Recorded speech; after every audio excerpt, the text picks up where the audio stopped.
सफलता के लिए एक ही चीज चाहिए, क्या चाहिए?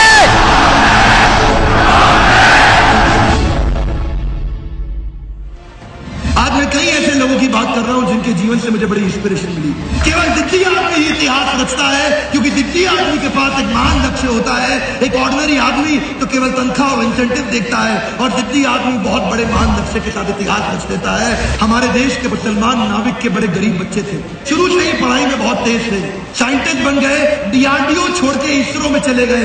नासा में जा सकते थे, लेकिन डीआरडीओ छोड़ के इसरो में चले गए क्योंकि देश की सेवा करना चाहते थे। एक के बाद एक, एक के बाद एक, एक के बाद एक ये कई मिसाइल बनाते चले गए। हमारे देश का सम्मान बढ़ाने के लिए दुनिया को दिखा दिया कि भारत के पास भी साइंस की ताकत है, और इनको मिसाइल मैन के नाम से जाना जाने लगा।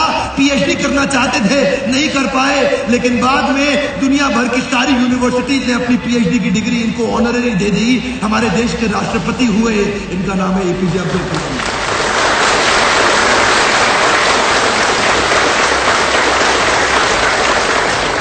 उन्हीं में एक और व्यक्ति है जिनसे मुझे बहुत सीखने को मिला, जो भगवद गीता को पूरी दुनिया में लेके गए। क्योंकि मैं मानता हूं बहुत सी वेस्टर्न किताबें होंगी मोटिवेशनल, लेकिन ईस्टर्न किताब पहली भगवद गीता है जो मोटिवेशनल सेमिनार दिया गया।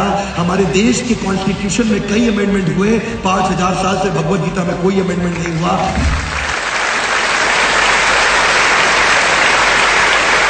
देसी भक्ति वेदांत स्वामी श्रील प्रभुपाद ये एक ऐसे व्यक्ति हैं जिन्होंने 70 साल की उम्र में, इनके गुरु का आदेश था इनके पास, 70 साल की उम्र में, जब सब लोग सोचते हैं 70 साल में रिटायर हो जाओ, ये रीट्राई करने निकले। 70 साल में क्या करना चाहिए? कम ऑन, रीट्राई करना चाहिए। लाउडली क्या करना चाहिए? क्या करना चाहिए? 70 साल की उम्र में रीट्राई किया, और ये चाहते थे कि मैं भगवद गीता को पूरी दुनिया में लेके जाऊं। और उसके बाद श्रील प्रभुपाद पहली बार अमेरिका गए। 70 साल की बूढ़ी उम्र में 3 बार इनको हार्ट अटैक आया, शरीर साथ नहीं दे रहा था, सीड कैपिटल नहीं था, ग्रोथ कैपिटल नहीं था। $5 हाथ में लेके गए, ना वेंचर कैपिटलिस्ट ने पैसा दिया, ना बैंक्स ने लोन दिया, ना एम्प्लॉइज थे, ना एचआर पॉलिसी थी, ना इंसेंटिव थे। बिना हाथ में कुछ लिए अमेरिका चले गए, बोले मैं कृष्ण की ताकत पूरी दुनिया में पहुंचाना चाहता हूं। 70 साल की उम्र में इन्होंने शुरुआत करी, और उसके 12 साल के अंदर दुनिया में 108 मंदिर इन्होंने बनाए जहां भगवद गीता पे ट्रेनिंग दी जाती है। 108 मंदिर जो दुनिया में बनाए, जिसमें हिंदू, मुस्लिम, सिख, ईसाई, पारसी, बौद्ध, हर धर्म के लोग थे जो चाहते थे भगवद गीता को पढ़ाया जाए। और उन्होंने क्या किया? 70 देश कवर कर लिए 70 साल की उम्र में। उस समय ट्रांसपोर्टेशन इतनी तेज नहीं थी, 2 घंटा सोते थे रोज, 2 घंटे से ज्यादा नहीं सोए, क्योंकि महान लक्ष्य लेके चले थे। वृंदावन में इन्होंने समाधि ले ली 1970 में। आज भी पूरी दुनिया में इस्कॉन के मंदिर चल रहे हैं, और उनके नाम से आज भी लोग भगवद गीता पढ़ रहे हैं।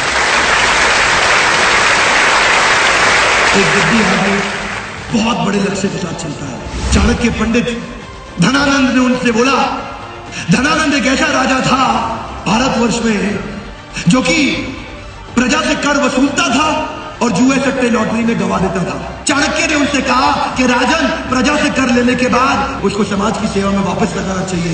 धनानंद को यह बात पसंद नहीं आई, और भले राज्य में उनको बोला निकल जाओ यहां से। चाणक्य जब नीचे गिरे तो वो ब्राह्मण थे, उनकी शिखा खुल गई। उठने के बाद उन्होंने संकल्प लिया, जब तक तेरे पूरे साम्राज्य को समाप्त करके अखंड भारत के अंदर एक महान राजा नहीं ला दूंगा, तब तक मैं ये शिखा नहीं बांधूंगा। क्योंकि चाणक्य अखंड भारत का निर्माण करना चाहते थे। चाणक्य ने, छोटा सा बच्चा था चंदू, जिसको चाणक्य पंडित ने उठाया, चंदू को चंद्रगुप्त नाम दिया, और उसकी मां मूला को मौर्य डायनेस्टी का नाम दिया। एक महान लक्ष्य के साथ चले थे। केवल जिद्दी आदमी ही इतिहास रचता है, और उन्होंने अखंड भारत का निर्माण कर दिया। जो आदमी बड़ा सोच सकता है वो बड़ा कर सकता है। छोटी सोच और पाव की मौज इंसान को दूर जाने नहीं देती।